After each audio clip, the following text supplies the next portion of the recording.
안녕하세요. 따뜻한 책방입니다. 오늘은 여러분께 유대인들의 지혜가 담긴 탈무드 이야기를 읽어드리려 합니다.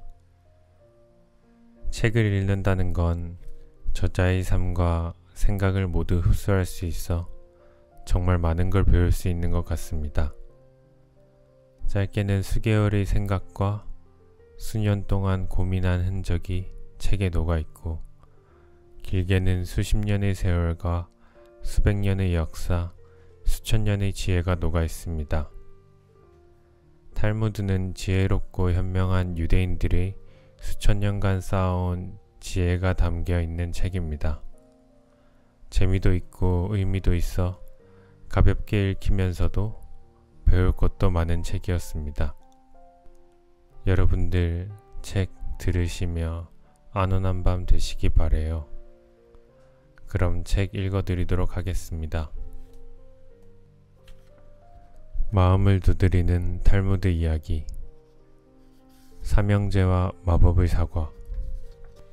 왕에게 하나뿐인 딸이 있었다. 그런데 그녀가 무서운 병에 걸려 사경을 헤매게 되었다. 영약을 먹지 않으면 살아날 가망이 없다는 의사의 진단이 내려졌다. 그러자 왕은 딸의 병을 낫게 하는 사람을 사위로 삼고 자기 다음 왕으로 세우겠다고 포고령을 내렸다. 왕궁에서 멀리 떨어진 변방에 삼형제가 살고 있었다. 아무리 먼 거리에 있는 것도 모두 볼 수 있는 망원경을 가진 형이 그 포고문을 우연히 보게 되었다. 공주를 불쌍히 여긴 삼형제는 어떻게 해서든 그녀의 병을 낫게 하자고 의논하였다. 둘째는 아무리 먼 거리도 순식간에 갈 수 있는 마법의 양탄자를 가지고 있었고, 셋째는 어떤 병이라도 낫는 마법의 사과를 가지고 있었다. 그들은 마법의 양탄자를 타고 왕궁에 도착하여 공주에게 마법의 사과를 먹였다. 그러자 공주의 병은 거짓말처럼 깨끗이 나았다. 모든 사람이 뛸 듯이 기뻐했고, 왕은 큰 잔치를 베풀고 왕의 계승자를 발표하기에 이르렀다. 그런데 난처한 일이 생겼다. 삼형제 중 누구를 사위로 삼아야 할지 결정하기가 쉽지 않았던 것이다. 첫째가 주장하였다. 내가 망원경으로 포고문을 보지 않았다면 우리가 여기에 올 수 없었을 것입니다. 그러자 둘째가 외쳤다. 내 마술의 양탄자가 아니었다면 이곳에 아직 도착하지도 못했을 겁니다. 그러자 이번에는 셋째가 나섰다. 내 사과가 아니었다면 공주님의 병은 고칠 수 없었을 것입니다. 당신이 그 왕이라면 셋 중 누구를 택하겠는가? 왕은 셋째를 택하였다. 첫째의 망원경과 둘째의 양탄자는 그대로 남아있지만 셋째는 가지고 있던 사과를 주워버렸기 때문이다. 그는 공주의 병을 낫게 하기 위해 자기 귀중한 것을 없애버린 것이다. 탈무드에는 누군가에게 무엇을 해줄 때에는 모든 것을 거기에 바치는 것이 가장 중요하다 라고 쓰여 있다. 나무 심는 노인. 한 노인이 뜰에서 묘목을 심고 있었다. 지나가던 나그네가 그 모습을 보고 노인에게 물었다. 이 나무는 언제쯤 열매를 맺을까요? 글쎄요. 아마도 30년 후면 열리겠지요. 나그네가 이상하다는 듯이 물었다. 영감님께서 그때까지 사실 수 있으시리라 생각하십니까? 오래 살아도 그때까지는 살 수 없겠지요. 노인의 대답에 나그네는 이해할 수 없다는 듯이 고개를 갸웃거렸다. 그렇다면 왜 열매를 보지도 못할 나무를 힘들게 심고 계시는 것입니까? 내가 어렸을 때 우리 과수원에 과일이 많이 달려 있었소. 내가 태어나기 훨씬 전에 내 아버님께서 나를 위해 그 나무들을 심어 놓으셨기 때문이지요. 나도 지금 아버님과 같은 일을 하고 있는 것 뿐이라오. 시집가는 딸에게 사랑하는 내 딸아, 만일 네가 남편을 왕처럼 섬긴다면 그는 너를 여왕처럼 대우할 것이다. 네가 하녀처럼 행동한다면 그는 너를 하녀처럼 취급할 것이다. 또 네가 자존심을 내세워 그에게 봉사하기를 거부한다면 그는 너를 힘으로 정복하여 복종하도록 할 것이다. 너희 남편이 친구의 집을 방문할 때에는 그가 목욕을 한 뒤 정장을 하고 나가도록 하라. 그리고 남편의 친구가 집에 찾아오면 성의를 다해 극진히 대접하도록 해라. 그러면 남편은 너를 소중하게 여길 것이다. 또한 언제나 가정에 마음을 쓰고 남편의 소지품을 소중히 다뤄라. 그러면 남편은 네 머리 위에 왕관을 올려놓을 것이다. 어린아이는 소중한 존재. 한 아버지가 다음과 같은 유서를 썼다. 내 재산 전부를 아들에게 줄 것이다. 그러나 내 아들이 진짜 바보가 되기 전에는 그 재산을 물려줄 수 없다. 그 소식을 듣고 랍비가 찾아와 그에게 물었다. 당신은 참으로 이상한 유서를 썼군요. 대체 당신 아들이 바보가 되지 않으면 재산을 물려주지 않겠다니 무슨 이유라도 있는 것입니까? 랍비의 질문에 그는 갈대 하나를 입에 물더니 괴이한 울음을 내면서 마루 위를 엉금엉금 기어다녔다. 이런 그의 행동은 자기 아들이 결혼하여 아이를 갖게 되고 그 자식을 귀여워하게 되면 재산을 물려준다는 뜻이었다. 아이가 태어나면 인간은 바보가 된다라는 속담이 여기에서 비롯된 것이다. 유대인에게 어린아이는 매우 소중한 존재로서 부모는 자식을 위해 모든 것을 희생한다. 유대민족이 십계명을 받았을 때 반드시 그것을 지키겠다는 맹세를 해야만 하였다. 그래서 그들의 위대한 조상인 아브라함과 이삭과 야곱의 이름을 들어 십계명을 지키겠노라고 맹세했지만 하나님은 허락하지 않으셨다. 그래서 앞으로 모든 부를 들어 맹세하였지만 역시 허락하시지 않았다. 이번에는 모든 유명한 학자들의 이름을 들어 맹세했지만 역시 허락하시지 않았다. 마지막으로 그들의 자녀에게 반드시 십계명을 전해주겠다며 어린아이들을 내세워 맹세하자 비로소 하나님은 좋다고 허락하셨다. 감사하는 마음. 최초의 인간 아담은 빵 하나를 만들어 먹기 위해 얼마나 많은 일을 해야만 했던가. 밭을 갈고 씨앗을 뿌리고 잡초를 뽑고 곡식을 걷어들이고 빻아서 가루로 만들고 반죽하고 굽는 등의 적어도 15단계의 과정을 거쳐야만 하였다. 그러나 지금은 돈만 있으면 얼마든지 빵집에 가서 만들어 놓은 빵을 살 수 있다. 옛날에는 한 사람이 해야 했던 15단계의 일을 여러 사람이 나누어 하고 있기 때문이다. 그러므로 빵을 먹을 때에도 많은 사람들에게 감사하는 마음을 가져야 한다. 인류 최초의 인간은 자기 몸의 걸치로 하나를 만들기 위해서도 많은 노력을 기울여야만 하였다.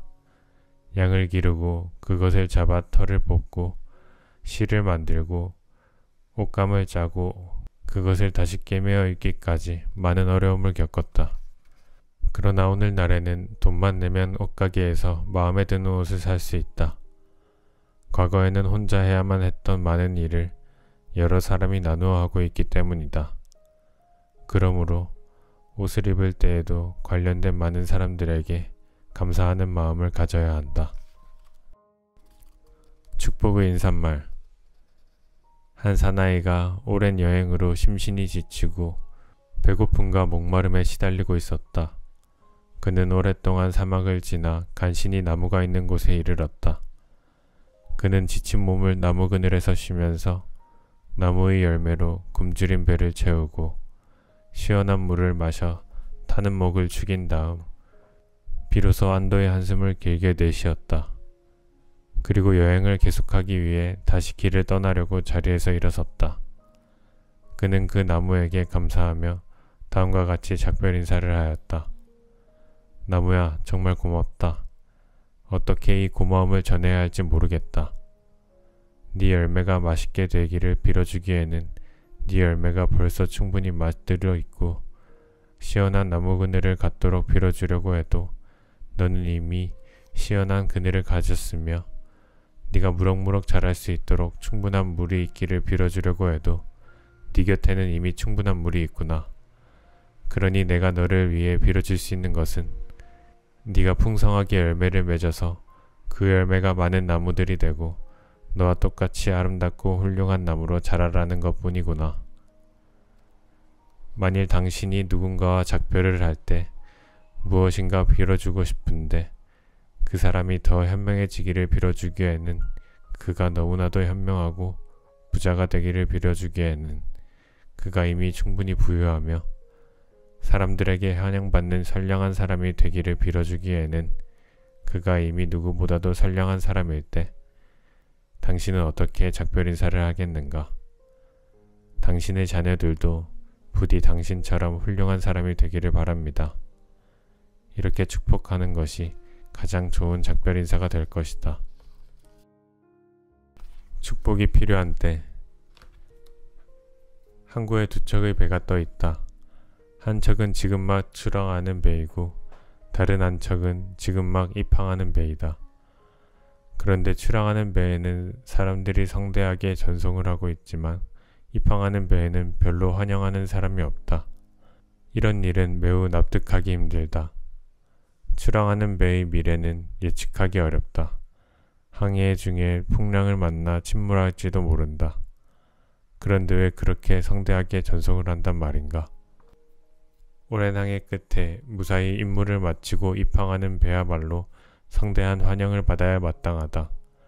인간사도 이와 마찬가지이다. 어린아이가 태어나면 모두가 축복하지만 이는 마치 그 어린아이가 인생이라는 넓고 막대한 바다에 막 출범하는 것과 다름없다는 것으로서 그의 앞길에 어떤 일이 기다리고 있는지 예측하기 어렵다. 그 어린아이가 병을 앓아 죽게 될지도 모를 일이며 흉악한 사람으로 자라날지도 모를 일이다. 반면 한 인간이 인생을 마쳤을 때는 모든 게 확실해진 때라 할 수 있다. 그가 평생을 통해 무엇을 했는가가 명백해진다. 그러므로 이때야말로 성대하게 축복해 주어야 한다. 복수와 증오. 어떤 사람이 친구에게 가 말하였다. 이보게 나 좀 빌려주게. 그러자 친구는 안 된다고 거절을 하였다. 며칠이 지나 반대로 그 친구가 그에게 찾아와 말을 빌려달라고 하였다. 그러자 그 친구가 말하였다. 뭐라고? 말을 빌려달라고? 자네가 낫을 빌려주지 않았는데 내가 말을 빌려줄 수 있겠나? 이것은 복수에 해당한다. 어떤 사람이 친구에게 낫을 빌려달라고 하였다. 그러자 그 친구는 안 된다고 거절하였다. 며칠이 지나 반대로 그 친구가 그에게 찾아와 말을 빌려달라고 하였다. 그러자 그 친구가 이렇게 말하였다. 자네는 내게 낫을 빌려주지 않았지만 나는 빌려주겠네. 이것은 증오에 해당한다. 누가 더 높을까? 지혜로운 솔로몬 왕은 이곳저곳에서 많은 선물을 받았다. 선물들은 값어치를 매길 수 없을 만큼 귀하고 쉽게 얻기 힘든 것들이 많았다. 이 가운데 솔로몬 왕은 어디든지 자유롭게 날아다닐 수 있는 양탄자를 가장 아꼈다. 틈만 나면 양탄자로 이곳저곳을 높이도 낮게도 날아다니던 왕은 어느새 교만한 마음이 생겼다. 어디든지 다닐 수 있는 이 양탄자가 있는 내가 진짜 위대한 왕이다. 거기다 내가 가진 지혜로 하지 못하는 일은 아무것도 없지. 왕이 거만하게 외치던 도중 어디선가 작은 목소리가 들렸다. 솔로몬 왕이다. 저 왕은 아주 위험하니 빨리 숨어야 해. 벌레들이 주고받는 소리도 알아들을 만큼 지혜로운 솔로몬 왕이었지만 보물과 지혜를 갖고 있는 자기가 위험하다는 말에 크게 화가 났다.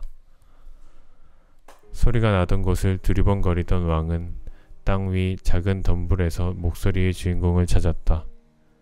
하찮은 벌레 주제에 괘씸하구나.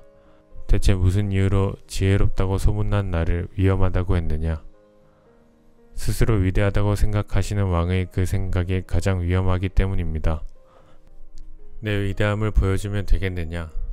양탄자로 날아다니는 나와 날개로 날아다니는 너, 우리 둘 중 누가 더 높이 나는지 겨루면 어떻겠느냐. 그렇게 하겠습니다.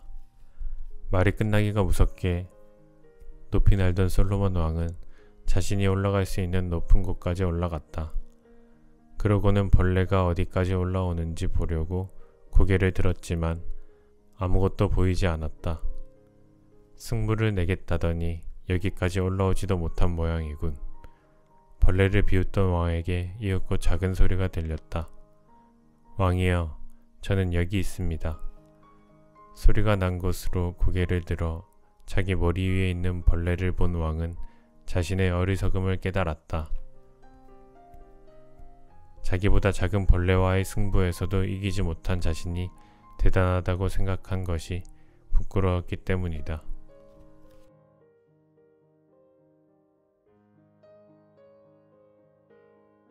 생각을 여는 탈무드 이야기.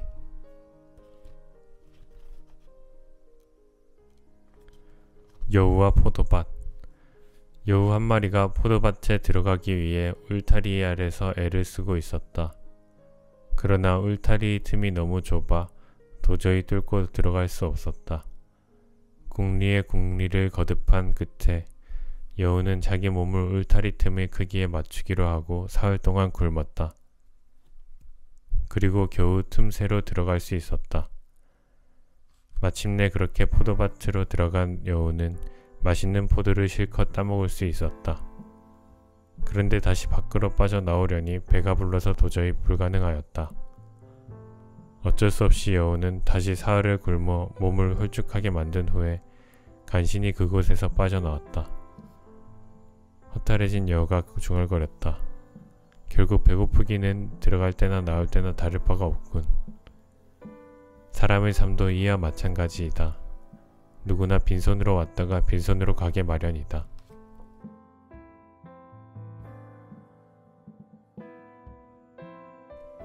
새 친구. 어느 날 왕에게서 소환장을 받은 사람이 있었다. 그는 무슨 영문인지 몰라 혹시 자기가 무슨 잘못을 저질러 벌을 받게 되는 것은 아닐까 하여 두려웠다. 그러자 왕에게 갈 용기가 나지 않아 친구에게 동행해 줄 것을 부탁하기로 마음먹었다. 그에게는 새 친구가 있었다. 첫 번째 친구는 그가 가장 소중하게 여기고 있으며 세상에 둘도 없는 친구라고 생각하고 있었다. 두 번째 친구는 역시 그가 사랑하고 있었으나 첫 번째 친구만큼 소중하게 생각하지는 않고 있었다. 세 번째 친구는 친구로 여기고는 있지만 별로 관심을 가지고 있지는 않았다. 그는 먼저 가장 아끼는 첫 번째 친구에게 자기와 동행해 줄 것을 부탁하였다. 그러나 그 친구는 아무런 이유도 말하지 않고 단번에 거절하였다. 실망한 그는 두 번째 친구에게도 같은 부탁을 하였다. 그러자 두 번째 친구가 말하였다. 자네와 왕국 문 앞까지는 함께 가줄 수 있네. 하지만 그 이상은 안 되네. 그는 할 수 없이 세 번째 친구에게 부탁하였다. 그러자 세 번째 친구가 대답하였다. 물론 함께 가주고 말고 자네는 아무런 잘못도 하지 않았으니 무서워할 것 없네.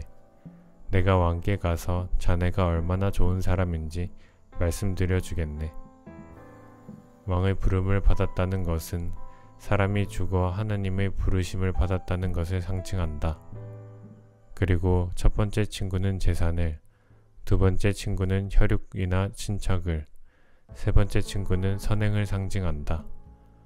사람이 제 아무리 재산을 소중히 여기고 사랑한다고 할지라도 죽을 때는 고스란히 남겨둔 채 떠나지 않으면 안 된다. 그리고 혈육이나 친척은 무덤까지 함께 따라가 주지만 그를 무덤에 홀로 남겨둔 채 다시 돌아가 버린다. 그러나 선행은 평소에는 그다지 신경을 쓰지 않지만 죽은 후에도 영원히 함께하는 것이며 하나님 앞에서 그를 변호해 주는 것이다.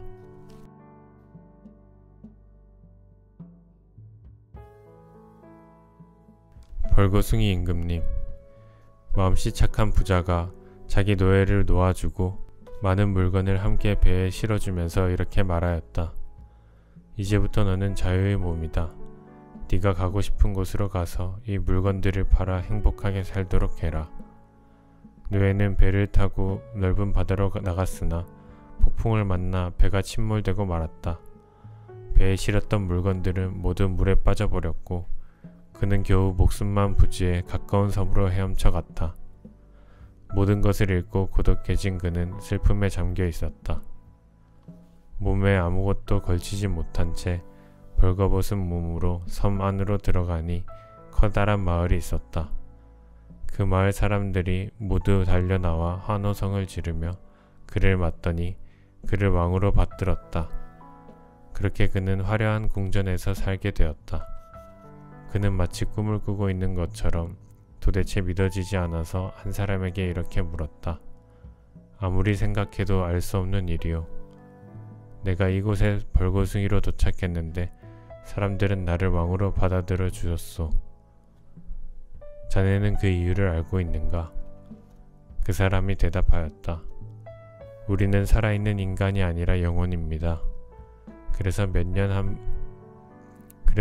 한 번씩 살아있는 사람이 이곳으로 와서 우리 임금 노릇을 해주기를 고대하고 있지요. 그렇지만 이 점을 꼭 알아들어야 합니다. 임금님은 만 1년이 지나면 이곳에서 추방될 것이며 생명체도 없고 먹을 것도 전혀 없는 황량한 곳으로 혼자 가야만 합니다. 왕이 된 노예는 미리 사실을 알려준 그 사람에게 감사하였다. 정말 고맙소. 그 말이 사실이라면 나는 지금부터 그때를 대비해 부지런히 여러가지 준비를 하겠소. 그리하여 그는 사막과도 같이 황량한 섬으로 가서 꽃도 심고 과수도 심으며 1년 후에 있을 추방에 대비하기 시작하였다. 그리고 만 1년이 되자 그는 호사스러운 섬에서 추방되어 처음 그곳에 도착할 때와 마찬가지로 벌거벗은 몸으로 죽음의 섬을 향해 떠나야만 하였다. 그러나 황량하기만 했던 섬에 도착하니 아름다운 꽃들이 피어 있었고 과일들도 주렁주렁 달려 있었다. 그곳은 더 이상 황량한 곳이 아니었다. 또 그 섬에 그보다 먼저 추방되어 왔던 사람들이 그를 따뜻하게 맞아주었다.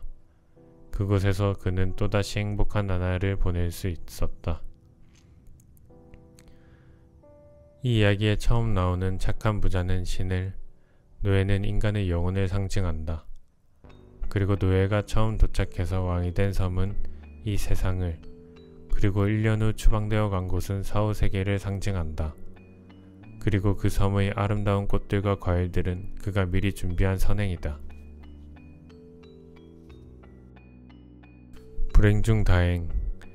라삐 아키바가 나귀 한 마리와 개 한 마리를 데리고 여행을 하고 있었다.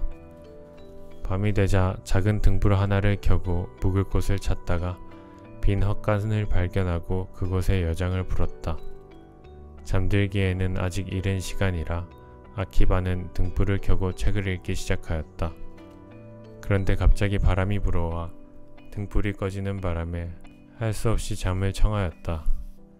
그런데 그날 밤 여우가 와서 그의 개를 죽였고 사자가 그의 나귀를 물어가 버렸다. 날이 밝자 그는 등불 하나만을 지닌 채 터벅터벅 길을 떠나야만 하였다. 그런데 마을에는 사람의 그림자도 보이지 않고 적막하기만 하였다. 알고 보니 전날 밤 도적대가 그 마을을 습격하여 파괴와 약탈을 자행했던 것이다. 마을에는 한 사람도 남아있지 않았다. 만일 전날 밤에 등불이 바람에 꺼지지 않았다면 라삐도 도적대에게 발견되어 죽음을 면치 못했을 것이다. 그리고 만일 여우가 개를 죽이지 않았더라면 개가 짖어 도적대를 불러들였을 것이다. 마찬가지로 사자가 나귀를 물고 가지 않았다면 나귀가 소란을 피워 역시 같은 결과를 초래했을 것이다.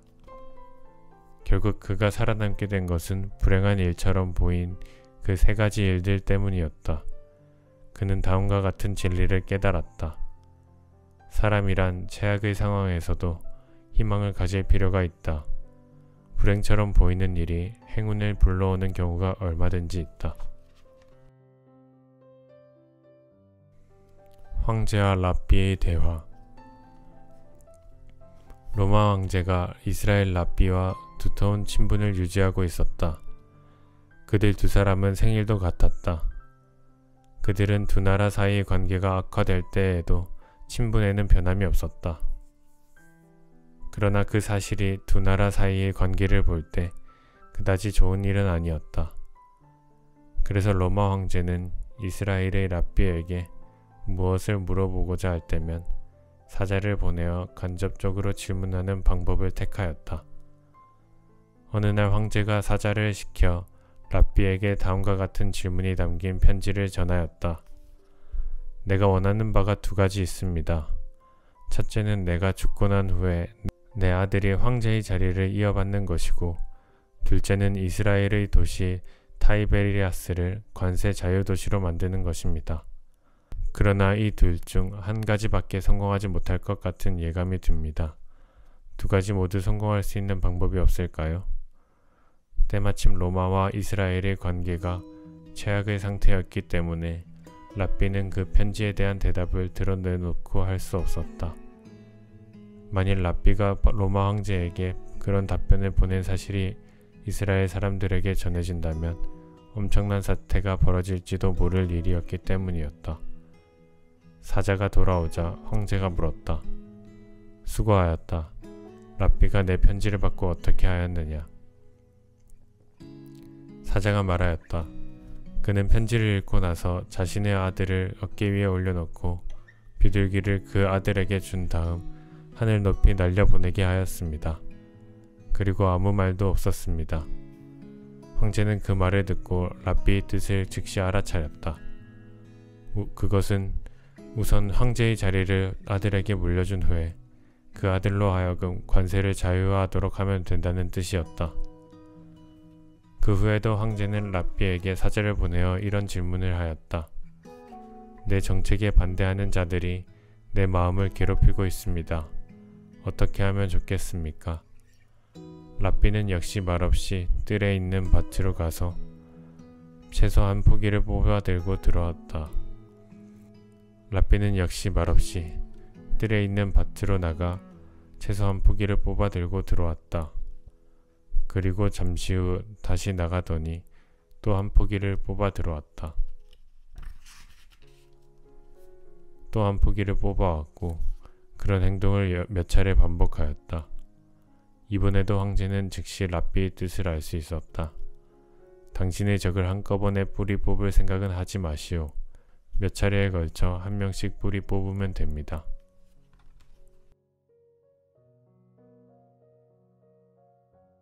지혜로 찾은 돈. 한 장사꾼이 물건을 사기 위해 도시로 갔다. 그런데 며칠 후 물건값이 많이 내린다는 소문을 듣고 그때까지 기다렸다가 사기로 마음을 먹었다. 그는 물건을 사기 위해 많은 돈을 가지고 있었기 때문에 많이 불안했다. 그래서 아무도 없는 곳으로 가서 그 돈을 모두 땅속에 묻었다.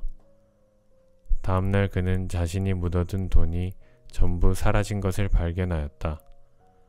아무리 생각을 더듬어 보아도 자기가 돈을 묻는 것을 본 사람은 아무도 없었기 때문에 그 돈이 왜 없어졌는지 알 수가 없었다.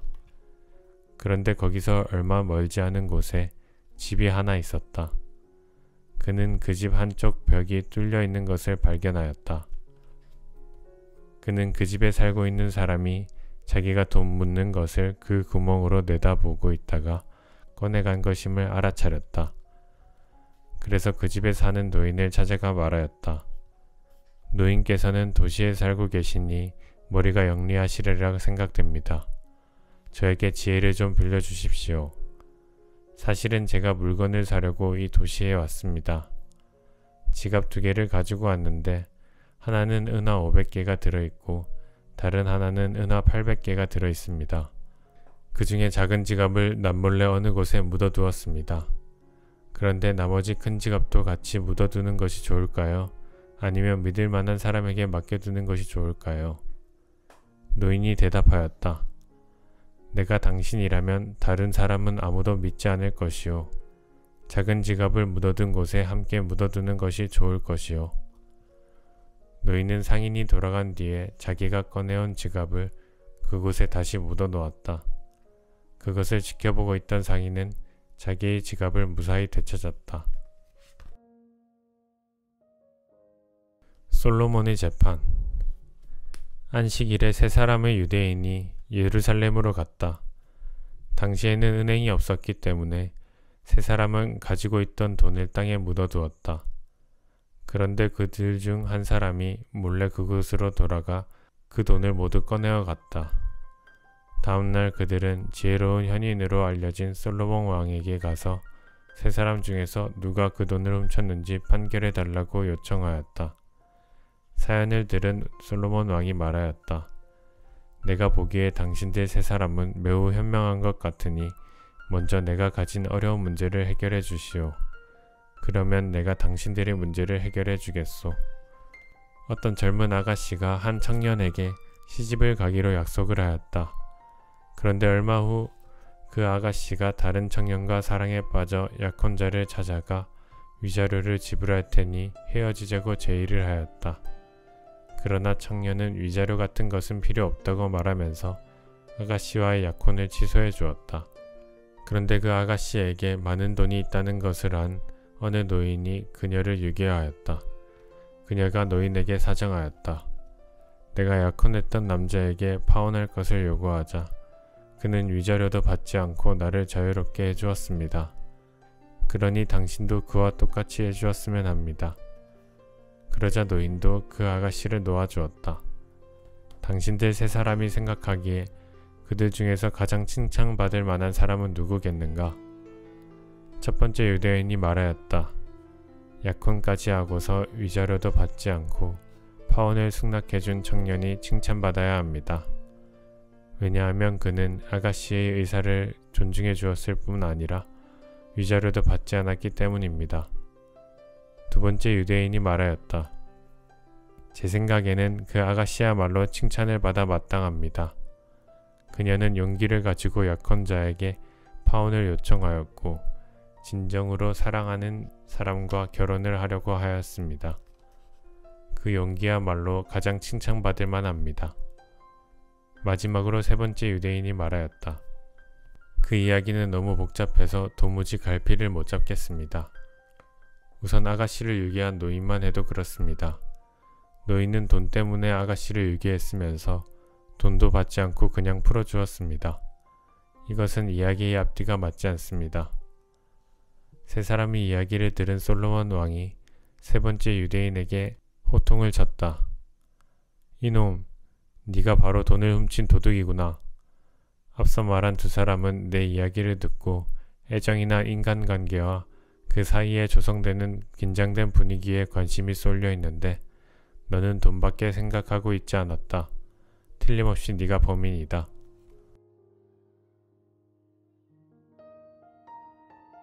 진실과 거짓. 탈무드에는 진실과 거짓을 가려낼 방법을 가르쳐주는 두 가지 이야기가 있다. 진짜 어머니. 솔로몬 왕은 지혜가 뛰어나고 총명한 현인으로 알려져 있다. 어느 날 두 여자가 한 아기를 데리고 와서 서로 자기 아들이라고 싸우며 솔로몬 왕에게 판결을 내려달라고 요청하였다. 솔로몬 왕은 여러 가지로 사실을 조사해 보았으나 결국 어느 쪽 여자의 아들인지 알 수 없었다. 그래서 솔로몬 왕은 두 여인을 향해 다음과 같이 말하였다. 너희 둘 다 아이의 어머니라고 주장하고 있지만 사실을 밝힐 수가 없다. 그러니 소유물이 어느 쪽에 속하는지 알 수 없을 때에는 공평하게 둘러 나누어야 한다는 유대인의 전통에 따라 아이를 둘러 나누어 가지도록 해라. 그리고 병사에게 아이를 둘러 나누라고 명령하였다. 그러자 그중 한 여자가 갑자기 미친 듯이 울면서 애원하였다. 그렇게 하려면 차라리 아이를 저 여자에게 주십시오. 그 모습을 본 솔로몬 왕이 그 여자에게 말하였다. 당신이 바로 아이의 진짜 어머니요. 그리고 아이를 그 여인에게 주었다. 진짜 아들. 어떤 부부에게 아들 둘이 있었다. 그런데 그중 한 아들은 어머니가 다른 남자에게서 낳은 아들이었다. 남편은 언젠가 아내의 말을 듣고 그 사실을 알게 되었지만 어느 쪽이 자기 아들인지 알 수가 없었다. 그러던 어느 날 남편은 자신이 병에 걸려 곧 죽게 된다는 것을 알았다. 그리하여 자기의 핏줄을 타고난 아들에게 전 재산을 물려준다는 유서를 썼다. 그가 죽은 후 유서는 랍비에게 넘겨졌다. 랍비는 두 아들 중 그의 핏줄을 타고난 아들을 가려내야만 하였다. 그래서 두 아들을 아버지의 무덤으로 데려가서 유산을 물려받으려면 몽둥이로 아버지의 무덤을 힘껏 내리치라고 일렀다. 그러자 한 아들이 울면서 말하였다. 저는 아버지의 무덤을 절대로 칠 수 없습니다. 랍비는 무덤을 몽둥이로 칠 수 없다는 쪽이 그의 진짜 아들이라고 말하고 유서대로 이행하였다. 변화를 부르는 탈무드의 교훈.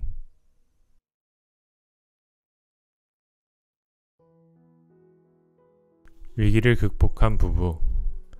결혼한 지 10년이 지난 어느 부부가 있었다. 그들은 금실이 좋은 부부로 매우 행복하게 보였다. 그런데 어느 날 남편이 랍비를 찾아와 이혼을 해야 한다고 말하였다. 랍비는 오래전부터 그 부부를 잘 알고 있었기 때문에 그들의 결혼 생활에 금이 갔다고 생각하지 않았다. 그래서 이유를 상세히 물었다.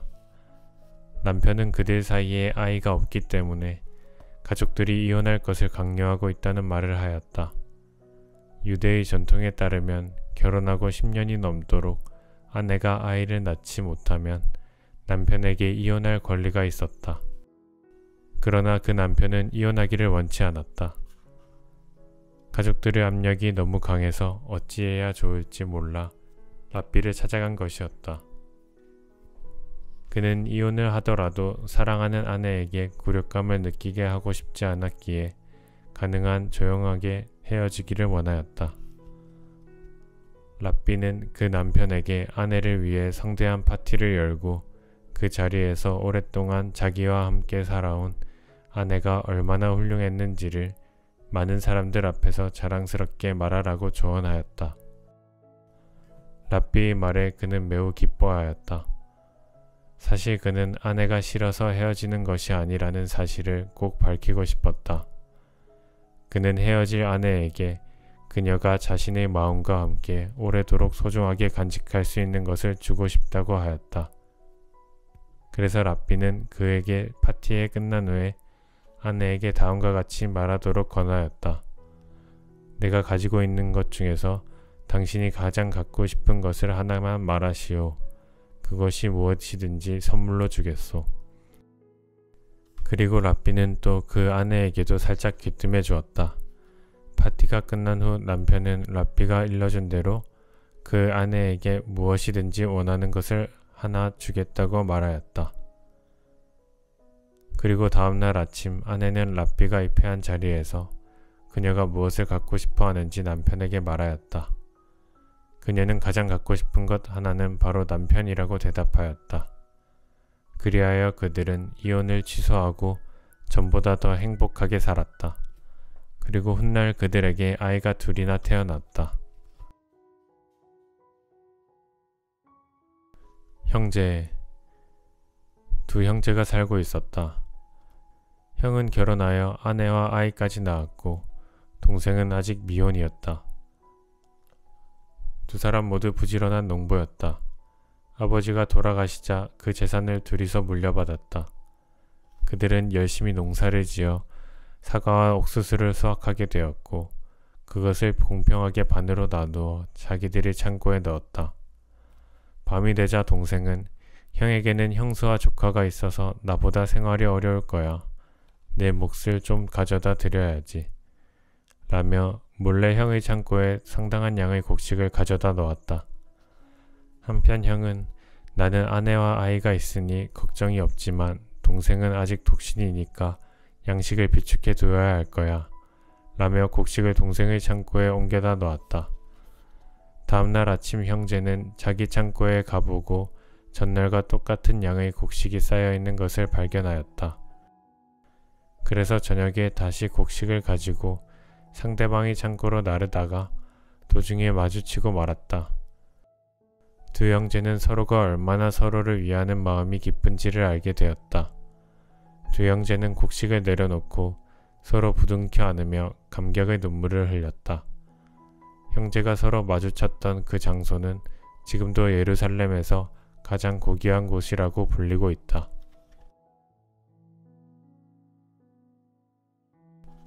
회사의 주인. 두 사람이 동업을 하였다. 그들은 미천들이지 않고 사업을 시작하여 모든 사람이 부러워하는 실업가가 되었다. 두 사람 모두 사업을 경영할 만한 경험은 없었지만 매우 근면하고 성실했기 때문에 사업은 계속 번창하여 크게 성공을 거두었다. 그들은 자신들이 굉장히 성공하였다는 사실을 뒤늦게야 새삼 깨달았다. 그들 사이에는 아무런 계약서나 증서도 없이 서로에 대한 신뢰를 바탕으로 일을 해나가고 있었다. 그러나 그것이 그들이 건강할 동안에는 문제가 없겠지만 자식들 대에 가서 문제가 생길 것을 염려하여 계약서를 작성해 놓기로 하였다. 그런데 그들 사이에 계약이 맺어지자 사사건건 의견이 충돌하게 되었다. 물론 처음 계약서를 작성할 때부터 의견이 맞지 않아 충돌이 발생하였다. 너는 공장의 책임자이고 나는 본사의 책임자이다. 와 같은 사소한 일까지 정확하게 하려고 했기 때문에 서로 상대방이 더 유리한 조건을 차지하려 한다고 생각하기에 이르렀다. 그들은 이 문제가 있기 전까지는 전혀 아무런 의견 충돌이 없었기 때문에 랍비를 찾아가 상의하기로 하였다. 한 사람은 생산을 맡고 다른 한 사람은 영업을 맡고 있었기 때문에 랍비 앞에서도 내가 상품을 잘 만들어서 회사가 발전하였다. 또는 내가 잘 팔았기 때문에 사업이 번창하였다 라며 서로 다투었다. 그들의 이야기를 듣던 랍비가 다음과 같이 말하였다.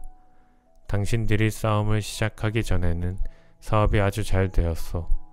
두 사람의 의견 충돌로 회사가 망한다는 것은 정말 어리석은 일이오. 그 상태로는 아무래도 사업이 원만하게 운영되지 못할 것 같으니 해결책을 강구해야 할 것이오. 당신들 회사의 경영자가 누구입니까? 그들은 자기들 두 사람이라고 대답하였다. 그러자 랍비가 다시 말하였다. 그렇다면 신을 그 회사의 경영진에 참가시키면 어떻겠소? 신은 세상 모든 일에 참여하고 계십니다. 서로 자기가 잘하였다고 주장하지만 말고 모든 일을 맡고 계신 신을 그 경영진에 참여시키는 것이 좋을 것 같습니다. 그때까지는 두 사람이 대표자로 있었기 때문에 사장이 따로 없었다. 그래서 그들은 서로 사장이 되려고 하였다. 그래서 랍비는 다음과 같이 충고하였다. 그 회사는 당신들의 것이지만 동시에 신의 회사이기도 합니다. 당신들은 이 회사와 이 나라를 위해 일하고 있습니다.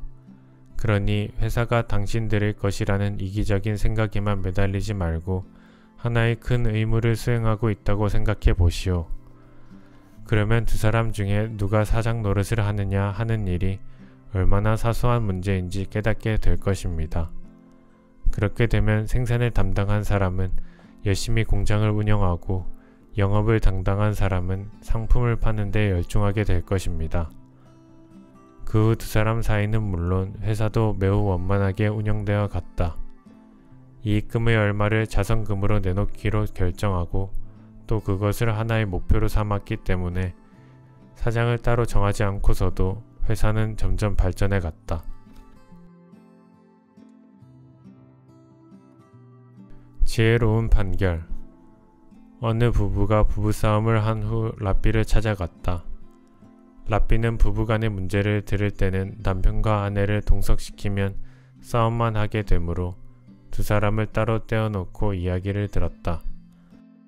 한 사람씩 이야기를 나누어 보면 서로 배우자를 소중히 여기고 상대방을 지극히 생각하고 있다는 사실을 알 수 있었다. 그래서 참을성 있게 부부의 이야기를 들어주다 보면 대개 문제의 해결점을 찾게 되었다. 랍비는 먼저 남편의 이야기를 듣고 그가 하는 말에 모두 찬성하고 그의 주장을 모두 인정하였다. 그리고 아내의 차례가 되어서도 그녀의 이야기에 수긍하면서 그녀의 말이 모두 옳다고 찬성하였다. 부부가 돌아간 후에 이를 지켜보던 제자가 말하였다. 선생님, 저는 도무지 이해가 되지 않습니다. 남편의 말에도 그 말이 전부 옳다고 인정하시더니 아내의 말을 듣고도 전부 옳다고 인정하셨습니다. 두 사람이 각각 전혀 상반되는 말을 했는데 어째서 두 사람의 주장이 다 옳다고 하시는 것입니까? 그러자 라피가 대답하였다. 여러 사람들이 어떤 문제를 가지고 찾아올 때 당신은 옳고 저 사람은 틀렸다라는 식으로 딱 잘라서 판결해서는 안 됩니다. 그러면 공연이 그들의 마찰을 더욱 크게 만들 뿐이지요. 그러므로 양쪽의 주장을 인정해 줌으로써 서로 냉정을 되찾고 서서히 화해하게 하도록 해야 합니다. 그런 종류의 충돌은 먼저 어떤 내용이 되었든 간에 일단 상대방의 주장을 인정해 줄 필요가 있답니다.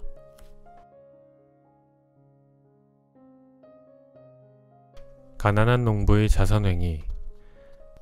대개의 사람들이 기부금을 내놓으면 마치 자기 돈을 빼앗기는 것으로 생각하기 쉽지만 실제로는 그렇지 않다.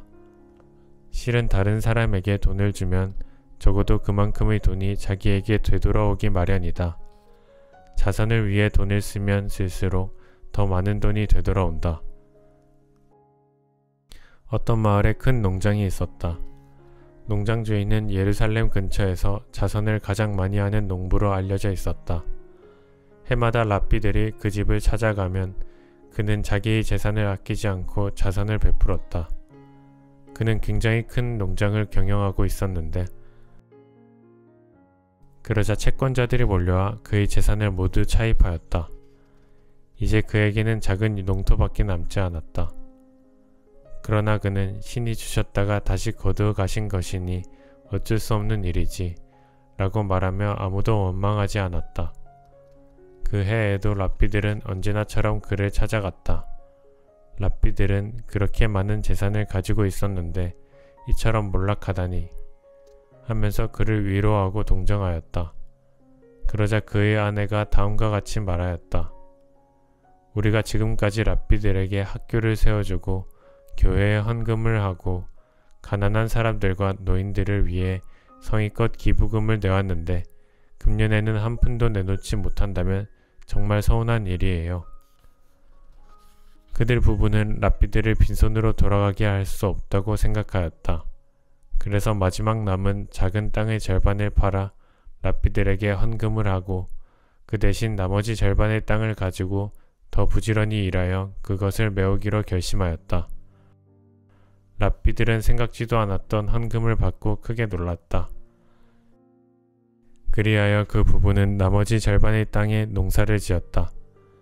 어느 날 쟁기로 밭을 갈고 있는데 갑자기 소가 쓰러졌다. 소를 일으켜 끌어내자 뜻밖에도 소의 발밑에서 큰 보물이 나왔다. 그들은 그 보물을 팔아 옛날처럼 다시 큰 농장을 경영할 수 있게 되었다. 그 다음 해에도 랍비들이 그 농가를 찾아갔다. 랍비들은 그 농부가 아직도 가난한 생활을 하고 있을 것이라고 생각하였다. 농장 주인은 지난 1년 동안 자기들에게 일어난 일을 설명하고 마음에서 우러나 자선을 베풀면 반드시 그 복을 되돌려 받게 된다고 말하였다.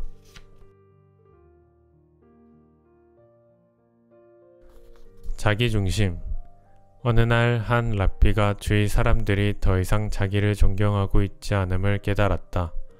그는 그 일로 인하여 몹시 괴로웠지만 어떻게 해야 할지를 몰랐다. 그런데 얼마가 지난 후 그는 주위 사람들이 그를 존경하지 않는 것이 아니라 그 자신이 자기에게 경의를 품고 있지 않다는 것을 깨달았다. 만약 자기 자신에 대해서 경의를 품지 않는 사람이 있다면 그 누구도 그에 대해서 경의를 표하지 않는 법이다. 그래서 그는 자신의 좋은 점, 자기가 노력을 하고 있는 점을 헤아려 자신감을 회복하였다. 그러자 그의 가족, 이웃, 학생들, 그리고 사회 전체가 그에 대해서 보다 큰 경의를 표하게 되었다. 어느 날 그 랍비는 천주 10개를 읽다가 도둑질하지 말라는 계명을 읽으며 생각하였다. 다른 사람의 물건을 도둑질하는 것도 나쁘지만 자기 스스로를 훔치는 일도 나쁘다는 것을 깨달았다. 자신감을 잃었다는 것은 자신 속에 있는 것을 자기가 도둑질하는 것과 같다. 인간의 존엄은 먼저 자기 자신에게서부터 출발해야 한다. 그렇지 않고서 다른 사람의 존엄을 어떻게 인정해 줄 수 있겠는가? 사회에 기여하려 해도 자기에게 그만한 능력이 있다는 것을 스스로 인정할 수 없다면 그것은 불가능한 일이다.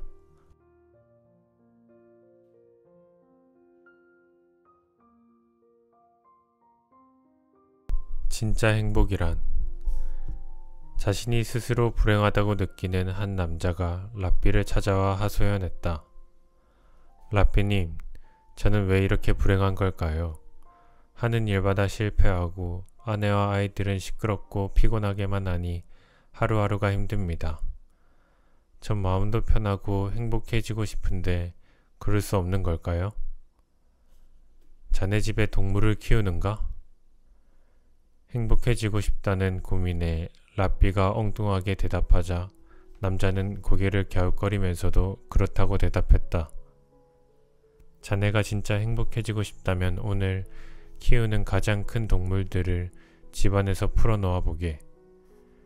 지혜로운 랍비가 하는 말에 남자는 집으로 돌아가 시키는 대로 동물들을 풀어놓았다. 하지만 행복해질 거라는 랍비 말과는 달리 집은 아수라장이었다. 풀어놓은 동물들이 집을 더럽히고 아내와 아이들이 제정신이냐는 잔소리에 남자는 더욱 불행해져 버렸다. 다음날 다시 랍비를 찾아간 남자는 불만을 담아 따졌다. 랍비님, 당신이 시킨 대로 했습니다만 전 옛날보다 못한 지옥에서 살다 온 느낌이었습니다. 자네가 아직도 불행하다고 느낀다면 이제 집에 들여놓은 동물들을 모두 내보내보게. 남자는 못마땅했지만 랍비의 말대로 동물들을 내보냈다. 그 순간 남자는 무언가 달라진 상황을 느낄 수 있었다. 그리고 그 다음 날 다시 랍비를 찾아간 남자는 그에게 감사 인사를 올렸다. 랍비님 감사합니다. 동물들을 내보내면서 가족들 잔소리도 조용해지고 완전히 다른 세상에 있는 기분이었습니다. 남자는 비로소 자기가 살던 현재의 감사와 만족을 느끼고 진짜 행복을 찾을 수 있었기 때문이다. 선행 습관. 유대인 가정에서는 안식일 전날인 금요일 저녁에 반드시 어머니가 촛불을 켠다. 그리고 아버지는 아이들 머리에 손을 얹고 축복 기도를 올린다. 그 다음 유대민족 기금이라고 쓴 상자를 준비한다. 이때 아이들은 가지고 있던 동전을 그 상자에 넣는다. 이를 통해 유대인들은 어릴 때부터 자선행위를 가르친다. 또 금요일 오후 가난한 사람들은 도움을 받으려고 가정집을 방문한다. 그러면 그 집 부모는 반드시 아이들에게 상자에 든 돈을 꺼내주게 한다. 이 역시 아이들에게 선행을 가르치려는 목적이다. 이런 교육을 바탕으로 자란 유대인들은 지금도 세계에서 선행에 가장 많이 돈을 쓰는 민족으로서 인정받고 있다.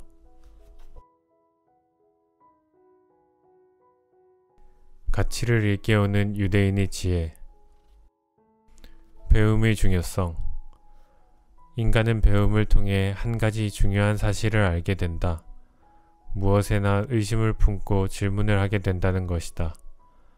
질문을 한다는 것은 중요하다. 의심을 함으로써 지혜에 이르고 알면 알수록 더 깊은 의심이 생겨나고 동시에 질문이 많아지는 것이다. 그러므로 질문은 인간을 향상시킨다. 자기 자신에 대해 질문하는 것도 중요하다. 탈무드에는 더 좋은 질문이 더 좋은 해답을 얻는다 라고 말하고 있다. 간혹 누군가로부터 전혀 예기치 못한 질문을 받고 놀라는 경우가 있다. 그럴 때에는 스스로 생각하기에도 놀라울 정도의 좋은 답을 이끌어내는 때가 있다. 질문은 답과 동일한 위력을 갖고 있다. 호기심이 없으면 의심도 없다. 사색한다는 것은 의심하고 대답한다는 말이다. 현자란 의심을 품는데 빈틈이 없는 사람을 말하기도 한다. 인간으로서 절대적 확신을 갖는다는 것은 불가능하다. 그러므로 의문을 갖게 되면 모든 일에 의심을 하고 심오한 의심을 품기 시작하여 얻어낸 해답은 확고하게 확신할 수 있다. 또한 불분명한 사실이나 문제는 행함으로써 밝혀낼 수 있다. 행동을 통해 현명한 해답을 찾을 수가 있는 것이다. 고대의 랍비들은 지나치게 사고를 기피하는 것은 도리어 행동을 방해한다고 생각했다. 주저와 망설임은 위험하다. 순간적으로 결단을 내리지 않으면 절호의 기회를 놓칠 수 있다. 시기적절하게 과감한 행동을 하는 사람만이 승리의 환희를 누릴 수 있다. 때가 되었는데도 머뭇거리다가는 기회를 놓치기 쉽다. 그렇다면 사람은 무엇을 위해 배우는가? 누구에게나 완전히 똑같은 상황은 두 번 다시 반복되지 않는다. 따라서 새로운 상황에 부딪혔을 때 배운 것을 토대로 대응할 수밖에 없다. 그러므로 인간의 마지막 힘이 되는 것은 사고력뿐이다. 우리는 배움을 통해 감성을 예민하게 잘 닦는다.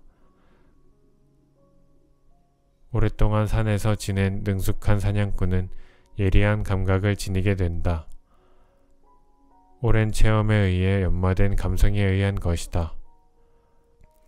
자신이 직접 체험하지 못한 일이라도 다른 사람의 체험을 통해 배우면 생각을 예민하게 할 수 있다. 생각이란 설명할 수 없는 어떤 신비한 것처럼 보일지 모르지만 한순간의 생각에 따라 내려지는 결단은 그때까지 쌓아 올린 지성에 의해 결정되는 것이다. 생각은 곧 통찰력이다. 그러므로 배운다는 것은 순간적인 통찰력을 기르기 위한 하나의 준비 작업이다.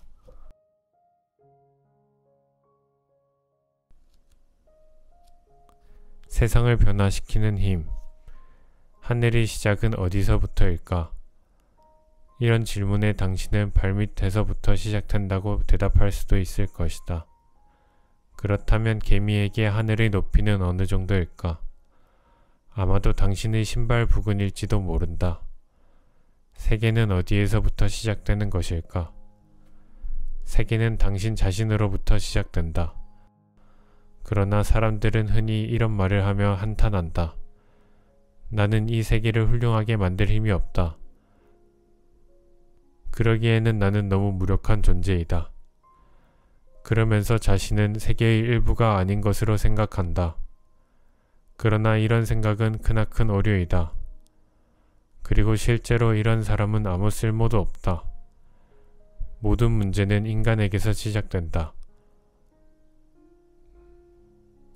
인간은 세계가 안고 있는 갖가지 어려운 문제를 더욱 확대시킬 수도 있고 반면에 문제 해결을 위해 힘을 빌려줄 수도 있다. 당신은 당신 자신이 생각하는 만큼 무력하지도 무능하지도 않다. 적어도 당신의 힘으로 주위 세계를 변화시킬 수가 있는 것이다. 그렇다면 사람이 이 세상을 살아가는데 가장 기초적이고 중요한 것은 과연 무엇일까? 그것은 아마도 가정일 것이다. 가족관계가 원만한 사람은 불행한 일이 적다.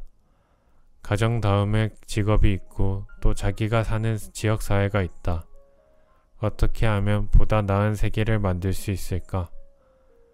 먼저 배움을 통해 보다 나은 환경을 만들어 갈 수 있다. 배운다는 것은 단순히 학교를 다닌다거나 책을 읽는 것만을 의미하는 것이 아니다. 주위 사람들이 무엇을 바라고 있는가 하는 것을 배우는 것도 매우 중요한 공부이다. 탈무드에 다른 사람들보다 훌륭한 사람은 두 종류의 교육을 받는다. 그 하나는 교사로부터 받는 것이며 또 다른 하나는 자신으로부터 받는 것이다. 자신으로부터 받는 교육이란 스스로가 자신에게 교사가 되는 동시에 지도자가 되어야 한다는 말이다. 지도력은 여기에서 비롯된다. 자기 자신을 지도할 때에는 무엇보다도 도덕적인 원칙이 기준이 되어야 한다. 그리고 그 다음으로 좋은 시민으로서의 충분한 고려가 있어야 한다. 사람에게는 빛과 그림자라는 두 가지 면이 있다.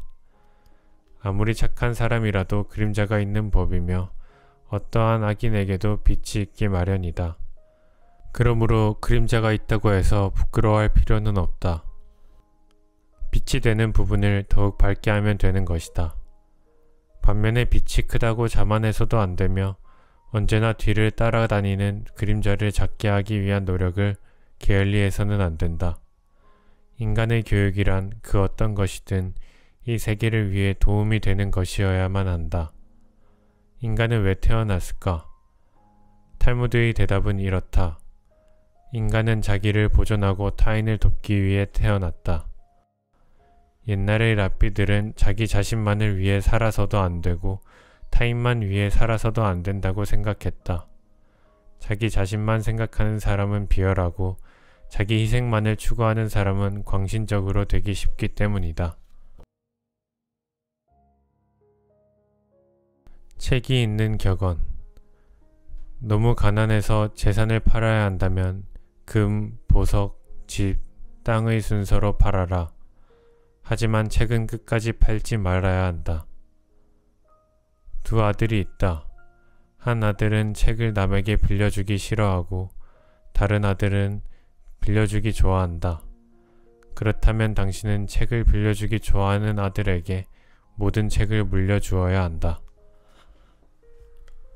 아무리 사이가 나쁜 사람이라도 책을 빌려달라고 하면 빌려주어라. 그렇지 않으면 당신은 지식을 적으로 돌리고 만다. 책에서 읽은 곳을 표시하는 책갈피를 쓰려거든 책에 상처를 내지 않는 것을 써라. 책을 네 친구로 삼고 책장을 네 정원으로 삼아라. 그 정원에 가서 열매를 먹고 꽃향기를 맡으며 기쁨을 누려라. 하늘과 땅 사이에. 2차 대전이 끝난 후 사람들은 정신적인 근거를 앓고 그 불안을 달래기 위해 물질의 지나치기에 집착하게 되었다. 정신적으로 불안정한 사람이 과음이나 과식을 함으로써 불안으로부터 도망치려고 하듯이 말이다. 물질적으로 풍요로운 것이 나쁘다는 이야기는 아니다. 물질적으로 풍요롭게 되면 보다 건강한 생활을 할 수 있을 뿐 아니라 원하면 높은 교육도 받을 수 있고 여가 시간이 증가되기 때문에 그만큼 자기 개발에 시간을 쏟을 수 있게 된다. 한마디로 인생에서의 선택 가능성을 증대시켜주기 때문에 물질적인 풍요는 분명히 좋은 것임에는 틀림없다. 유대인은 인간이 하늘과 땅 사이에서 살고 있다고 생각한다. 절반은 하늘에 속해 있으며 나머지 절반은 땅에 속해 있는 존재라는 것이다. 그러므로 인간은 빵만으로는 살아갈 수 없으며 그렇다고 빵 없이 살아갈 수도 없다. 물질을 너무 경시하는 것도 올바른 태도는 아니다. 물질을 두려워하면 금욕적으로 되기 쉽다. 물질적으로 빈곤하던 예전에는 물질을 너무 중요하게 여겼기 때문에 절약을 하지 않으면 안 되었다. 그 당시 물질이란 산에서 조난당한 사람이 구조대가 도착하기까지 가지고 있는 식량을 조금씩 아껴 먹지 않으면 생명의 위협을 받는 상황에서의 식량과 같았다. 그렇기 때문에 물질이 가진 위력은 더욱 커졌고 대부분의 사회에서 물질을 두려워하였으며 금욕적인 태도는 하나의 미덕이었다. 그러나 두려워하다가 한번 굴복해버리면 그것이 노예가 되기 쉽다. 유대인은 금욕을 미덕으로 생각하지 않았다. 오히려 물질을 도구로 생각해왔다. 게다가 자신들이 절반은 하늘에 절반은 땅에 속해 있다고 믿었기 때문에 균형 감각을 가질 수 있었다. 지나친 부는 불편을 줄 수도 있다. 일을 과도하게 하면 자신의 시간을 모두 일에 빼앗겨 버리는 것과 마찬가지로 물질을 너무 많이 소유하면 자신의 시간을 물질에 많이 빼앗겨 버리게 된다. 따라서 물질이 많아지면 가난했던 때보다 가족이나 친구들과의 대화가 줄어들게 된다. 그리고 사람이 물질을 소비한다고 생각하겠지만 어느새 물질에 의해 사람들 자신이 소모되어 간다. 자신도 모르게 물질에 의해 지배당하지 않도록 노력해야 한다. 유대민족. 유대인들은 오랜 세월에 걸쳐서 박해와 죽임을 당해온 민족이다. 하지만 그들이 기록한 책에는 어디에도 증오를 말한 흔적이 없다. 이것은 유대인들이 증오를 품지 못하는 뿌리를 가지고 있다는 증거이다. 나치 독일에 600만이라는 엄청난 숫자의 유대인이 학살된 바 있으나 그들의 사회에는 반독일 책이나 독일인을 저주하는 책이 단 한 권도 없다. 또한 아랍인들과 전쟁은 하고 있으나 그들을 미워하고 있지는 않다. 그리고 기독교도들로부터의 박해도 이만저만이 아니지만 그들을 미워하지 않는다. 따라서 셰익스피어의 베니스의 상인에서 증오심에 가득 찬 유대인 자일록이 만약 돈을 갚지 않는다면 당신으로부터 1파운드의 살을 떼어내겠다라고 말하는 장면은 셰익스피어에 의하여 가공된 것이며 실제의 유대인에게는 있을 수 없는 일이다. 성경에서 베드로의 바울에 대한 이야기는 바울이 어떤 인물인가를 잘 보여주고 있는 것이라 할 수 있다. 마찬가지로 셰익스피어가 쓴 베니스의 상인은 기독교 신자인 셰익스피어의 기독교적 사고방식이 소설 3개에 그대로 투영된 것에 불과하다. 만일 유대민족이 실제로 교활하고 잔인하며 욕심 많고 정직하지 않으며 증오심에 가득 차 있는 사람들이라면 가톨릭 협회가 자금난으로 허덕일 때 기독교도들을 제쳐두고 그들을 찾아가 협조를 구하는 협상을 어떻게 설명할 수 있겠는가? 그것은 곧 유대인들이 가장 동정심이 많고 가장 정직하며 가장 믿을 수 있는 사람들이기 때문이다. 유대인들은 따뜻한 마음을 지닌 사람들이다. 누구든 유대인을 찾아가 딱한 사정을 이야기한다면 결코 물리치지 않을 것이다. 유대인들은 그들이 돈을 떼어먹는 사람이 있더라도 결코 그를 벌하려 하지 않는다. 다만 돈을 돌려받는 데만 관심을 가질 뿐이다. 그러므로 그들은 인간의 살 따위를 요구하지는 않는다. 탈무드의 인간은 누구나 한 가족으로서 커다란 하나의 인체에 비교할 수 있는 까닭에 오른손이 무엇을 하다가 실수로 왼손을 다치는 일이 있을지라도 왼손이 그 안가품을 오른손에 하여서는 안 된다라고 쓰여 있다. 또한 탈무드에는 담보를 잡고 돈을 꾸어 주었을 경우 돈을 꾸어간 사람에게 그 담보물이 단 하나밖에 없는 유일한 물건이면 돈을 꾸어준 사람은 절대로 그 물건을 자기 것으로 만들면 안 된다 라고 쓰여 있다. 그러나 단 하나뿐인 물건일지라도 사치성 물품에 한해서는 예외가 된다. 인생. 인간은 상황에 의해서 명예가 높아지는 것이 아니라 인간이 그 상황의 명예를 높이는 것이다. 전 인류는 오직 아담으로부터 시작되었다. 그러므로 어느 인간이 어느 인간보다도 우수하다는 것은 있을 수 없다. 만약 당신이 한 사람의 인간을 죽였다고 한다면 그것은 전 인류를 죽인 것과 마찬가지다. 또 한 사람의 인간의 목숨을 구하면 그것은 전 인류의 목숨을 구한 것과 똑같은 것이다. 왜냐하면 세계는 한 사람의 인간에 의해서 시작되었고 그 최초의 인간을 죽였다고 한다면 인류는 오늘날 존재할 수 없기 때문이다. 요령이 좋은 사람이란 현명한 인간이었더라면 절대로 빠져나갈 수 없는 상황에서도 잘 피하는 사람을 말한다. 어떤 사람은 젊고도 늙었고 어떤 사람은 늙었어도 젊다. 자기의 결점만을 걱정하고 있는 인간은 다른 사람이 가지고 있는 결점은 알지 못한다. 음식을 장난감으로 취급하는 사람은 배고프지 않는 것이며 먹을 자격이 없다.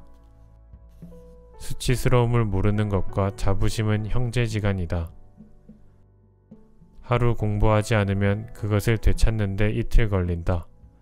이틀 공부하지 않으면 그것을 되찾는데 나흘 걸린다. 1년 공부하지 않으면 그것을 되찾는데 2년 걸린다. 성질이 나쁜 사람은 이웃 사람의 수입에 신경을 쓰고 자신의 낭비에는 마음을 쓰지 않는다. 눈에 보이지 않는 것보다는 마음이 보이지 않는 쪽이 더 두렵다. 만나는 사람 모두에게서 무언가를 배울 수 있는 사람이 세상에서 가장 현명하다. 강한 사람, 그것은 자기를 억제할 수 있는 사람이다. 강한 사람, 그것은 적을 벗으로 바꿀 수 있는 사람이다. 풍족한 사람이란 자기가 가지고 있는 것으로 만족할 줄 아는 사람이다. 사람들과 친밀할 수 있는 사람이야말로 진정 명예스러운 사람이다. 가정. 부부가 진정으로 서로 사랑하고 있으면 칼날 폭만큼의 좁은 침대에서도 누워 잠잘 수 있지만 서로 미워가기 시작하면 10m나 폭이 넓은 침대도 좁다고 한다. 세상에서 가장 행복한 사람은 누구인가? 그는 좋은 아내를 가진 남자다. 남자는 결혼하면 죄가 늘어난다. 아내를 이유 없이 학대하지 말라. 신은 그녀의 눈물방울을 주의 깊게 헤아리고 계신다. 모든 병 중에서 마음의 병만큼 괴로운 것은 없다. 모든 악 중에서 악처만큼 나쁜 것은 없다. 세상 무엇과도 바꿀 수 없는 것은 젊은 때에 결혼하여 살아온 늙은 부인이다. 아내를 고를 때에는 겁쟁이가 되라. 여자와 만나보지 않고 결혼해서는 안 된다. 아이를 키울 때 차별하지 말라. 아이는 어렸을 때 엄하게 꾸짖고 자라면 꾸짖지 말라. 어린아이는 엄하게 가르쳐야 하나 아이가 두려워하는 일이 있어서는 안 된다. 아이를 꾸짖을 때는 한 번만 따끔하게 꾸짖고 언제나 잔소리로 계속 꾸짖어서는 안 된다. 어린이는 양친이 이야기하는 모양을 흉내낸다. 성격은 그 이야기하는 모습으로 알 수 있다. 아이에게 무언가 약속하면 반드시 지켜라. 지키지 않으면 당신은 아이에게 거짓말을 가르치는 결과가 된다. 가정에서 부도덕한 일을 하는 것은 과일에 벌레가 붙은 것과 같다. 알지 못하는 사이에 퍼져가기 때문이다. 아이는 아버지를 존경하지 않으면 안 되며 아버지 자리에 앉아서는 안 된다. 아버지에게 말대꾸를 해서는 안 된다. 아버지가 만약 다른 사람과 다투고 있다면 아이는 다른 사람의 편을 들어서는 안 된다. 아버지를 존중하고 아버지에게 순종해야 하는 것은 아버지는 자녀를 위해 평생 노력하시기 때문이다. 돈. 사람에게 상처를 입히는 것 세 가지가 있다. 번민, 말다툼, 텅 빈 지갑이 그것이다. 그 중에서도 가장 크게 상처를 입히는 것은 텅 빈 지갑이다. 몸의 모든 부분은 마음에 의존하고 있다. 돈은 장사에 쓰여야지 술에 쓰여서는 안 된다. 돈은 악이 아니며 저주도 아니다. 돈은 사람을 축복하는 것이다. 돈을 빌려준 사람에게는 화나도 참아야 한다. 부귀는 요새이며 빈곤은 폐허이다. 돈이나 물건은 주는 것보다도 빌려주는 편이 낫다. 그냥 얻으면 얻는 쪽은 준 사람보다 아래에 있어야 하지만 빌려주고 빌린다면 대등한 입장에 있다. 교육. 향수 가게에 들어가면 향수를 사지 않고 나와도 향수 냄새가 풍긴다. 가죽 상점에 들어가면 가죽을 사지 않고 나와도 가죽 냄새가 난다. 학교가 없는 도시에는 사람이 살지 못한다. 기억이 나게 해주는 가장 좋은 약은 감탄하는 것이다. 처세. 어떤 물건을 훔치지 않은 도둑은 스스로 자기가 정직하다고 생각한다. 나무는 열매로 평가받고 사람은 지금까지 해온 일로 평가받는다. 이제 막 열린 열매를 보고 장차 어떻게 될지는 알 수 없는 일이다. 행동은 말보다 그 목소리가 크다.